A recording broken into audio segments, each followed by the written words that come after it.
Difference between को relation and regression. देखिए, को रिलेशन और रिग्रेशन दोनों का ही यूज जो है वो degree and direction of relationship between two variable को मेजर करने के लिए, टू और मोर वेरिएबल को मेजर करने के लिए यूज किया जाता है। सपोज करें कि एक्स एक वेरिएबल है और एक वाई वेरिएबल है, दोनों के बीच में किस डिग्री और किस डायरेक्शन का रिलेशनशिप है, अगर आपको ये मेजर करना है तो आप को रिलेशन और रिग्रेशन दोनों का ही यूज कर सकते हैं। क्लियर? यानी कि प्राइस ऑफ गुड्स और डिमांड ऑफ गुड्स, इन दोनों के बीच में अगर आपको डिग्री और डायरेक्शन निकालना है रिलेशनशिप का, तो आप जो है कोरिलेशन रिग्रेशन का यूज कर सकते हैं। लेकिन यूज के बेसिस में पहला डिफरेंशिएट करें तो अगर आपको सिर्फ रिलेशनशिप फाइंड आउट करना है डिग्री और डायरेक्शन, तो आप कोरिलेशन का यूज कर सकते हैं। लेकिन अगर आपको जो है एक इंडिपेंडेंट वेरिएबल के बेसिस पे डिपेंडेंट वेरिएबल की वैल्यू को फाइंड आउट करना है, तो फिर आप जो है रिग्रेशन का यूज करते हैं। तो कोरिलेशन कब यूज होता है? When purpose is to know the degree and direction of relationship between X and Y.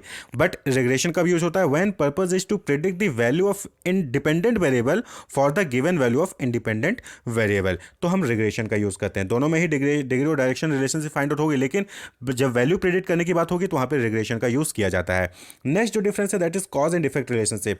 Correlation में यहां पे कॉज एंड इफेक्ट रिलेशनशिप नहीं होता है, यानी कि आप जो है दो अनरिलेटेड जो आइटम्स होंगे या वेरिएबल्स होंगे उनके बीच में भी कोरिलेशन को फाइंड आउट कर सकते हैं। सपोज करिए कि बल्ब की प्राइस बढ़ने से किसान की खेती में जो गेहूं का प्रोडक्शन है वो भी बढ़ रहा है, तो यहां पे कॉज एंड इफेक्ट रिलेशनशिप है ही नहीं, लेकिन फिर भी आप इनके बीच में कोरिलेशन को फाइंड आउट कर सकते हैं। तो does not always assume cause and effect relationship between two variable, किसमें? कोरिलेशन में। लेकिन रिग्रेशन में क्या होता है? रिग्रेशन में clearly express the cause and effect relationship between two variable, यानी कि रिग्रेशन में एक डिपेंडेंट होगा तो दूसरा इंडिपेंडेंट वेरिएबल होगा, यानी कि प्राइस ऑफ गुड्स में चेंज होने से डिमांड ऑफ गुड्स में कुछ ना कुछ चेंज होगा, तो यहाँ पे एक इंडिपेंडेंट हो गया, एक डिपेंडेंट वेरिएबल हो गया। तो ये रिग्रेशन में होता है।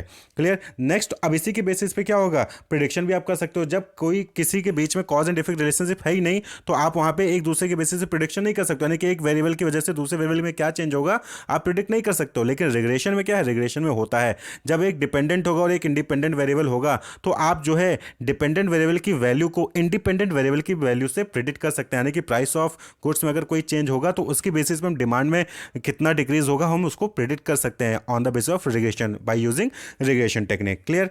तो यहाँ पे जो है रिग्रेशन और कोरिलेशन में प्रिडिक्शन के बेसिस पे डिफरेंस हो गया। अब बात कर ले सिमेट्री। तो कोरिलेशन कोफिशिएंट जो R X on Y and R Y on X जो होता है वो सिमेट्रिक होता है, यानी कि R X Y is equal to R Y X. वहीं पे जो रिग्रेशन कोफिशिएंट होता है वो सिमेट्रिक नहीं होता है, यानी कि B X Y not equal to B Y X. ये नेक्स्ट डिफरेंस हो गया। अब हम अगले डिफरेंस की बात करें तो नॉनसेंस कोरिलेशन, यानी कि कोरिलेशन में नॉनसेंस कोरिलेशन भी होता है, यानी कि ऐसे लोगों के बीच में भी आप जो है रिलेशन कोरिलेशन फाइंड आउट कर सकते हैं, डिग्री और डायरेक्शन को फाइंड आउट कर सकते हैं जिनके बीच में एक्चुअली रिलेशनशिप एग्जिस्ट करती नहीं है। जैसे अभी एग्जांपल दिया आपको कि बल्ब की प्राइस बढ़ रही है तो प्रोडक्शन बढ़ रहा है, तो यहाँ पे कोई भी जो है रिलेशनशिप नहीं है, लेकिन फिर भी यहाँ पे कोरिलेशन आप फाइंड आउट कर सकते हैं। क्लियर? या इनकम बढ़ रही है तो वेट भी बढ़ रहा है, तो ये क्या है? ये नॉनसेंस कोरिलेशन। लेकिन रिग्रेशन में ऐसा नहीं होता, डज नॉट एग्जिस्ट, यानी कि नॉनसेंस कोरिलेशन रिग्रेशन में नहीं होता, वहां पे जो है कॉज एंड इफेक्ट रिलेशनशिप होगा। नेक्स्ट जो डिफरेंस है that is origin and scale, यानी कि कोरिलेशन कोफिशिएंट जो होता है वो इंडिपेंडेंट होता है on the change of origin and scale, यानी कि अगर आप कुछ ऑरिजिन में चेंज करते हैं, यानी कि जो नंबर ऑफ ऑब्जर्वेशन है उसमें कुछ एडिशन या सब्सट्रैक्शन करते हैं, तो कोई भी चेंज नहीं कोरिलेशन में उससे इंडिपेंडेंट होता है। इसी तरह से स्केल में, यानी कि आप जो है किसी चीज़ से मल्टीप्लाई कर दें, किसी चीज़ से डिवाइड करते हैं, तो फिर उस पर भी कोई इंपैक्ट नहीं पड़ेगा कोरिलेशन कोफिशिएंट पे। लेकिन रिग्रेशन कोफिशिएंट जो होता है वो ऑरिजिन से तो इंडिपेंडेंट होता है लेकिन स्केल पे डिपेंडेंट होता है। यहाँ पे आपको ये चीज़ ध्यान रखनी है, correlation coefficient independent of origin and scale, लेकिन regression is independent of origin but dependent on scale. Scale में अगर आप कोई चेंज करेंगे तो रिग्रेशन कोफिशिएंट में चेंज हो जाएगा।